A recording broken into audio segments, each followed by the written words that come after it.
Folks, the storm is getting worse, and I'm not just talking about this nasty Arctic blast that we're getting across the upper 48. Actually, I think it's most of the lower 48, to be honest. So I'm getting ready to snowblow for the second time. Since snowblowing this morning, we got another foot of snow.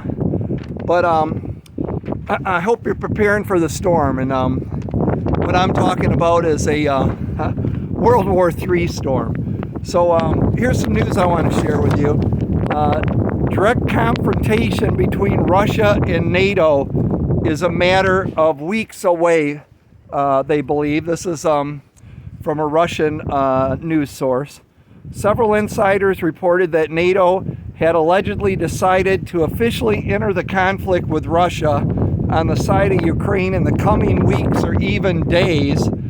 Such announcements were heard from officials of the Polish Ministry of Defense, the General Staff of NATO Alliance, officers of the French Army, and of course the Ukrainian Ministry of Defense. Let's think about that for a second. Zelensky just comes to, his food source here at Congress and panders for another $40 billion, and of course they gave it to him, right? It's going to be over $100 billion now. Ukraine is losing the war. They are devastated, folks. Their cities are pounded into rubble. There's no heat. There's mass desertion from the front lines. It's not good. I mean, so why did we just give them another $40 billion, okay, and more of our military gear? Well, one French source says that we're stalling right now. We're playing the game while we reproduce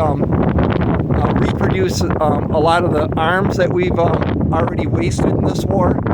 But it makes sense to me that NATO is going to get, there's two scenarios, right, for NATO and America. One is, okay, Ukraine, we tried to help them, it's over, okay? Let's start negotiating peace, because that's all that's because Russia's going to win.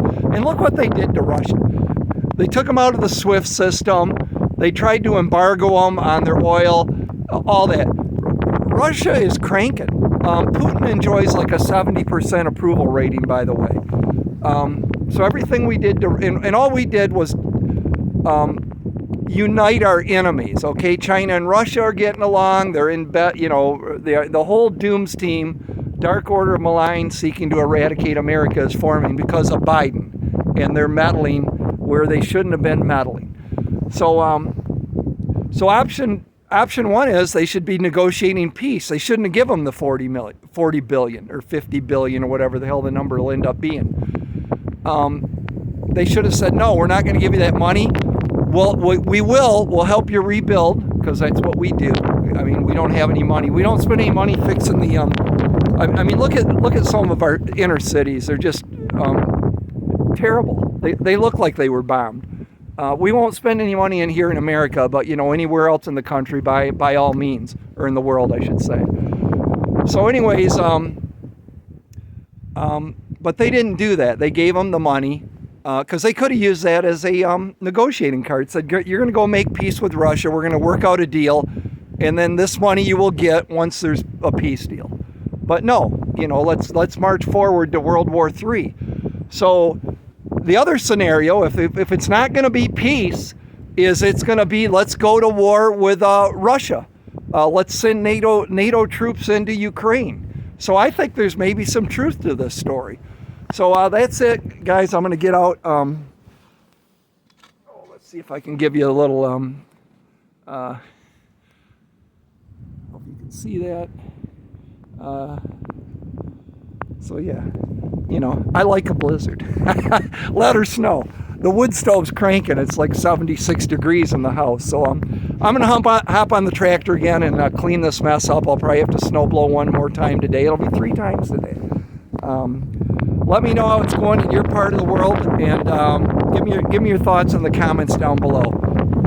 We'll see you later. Take care, Patriots.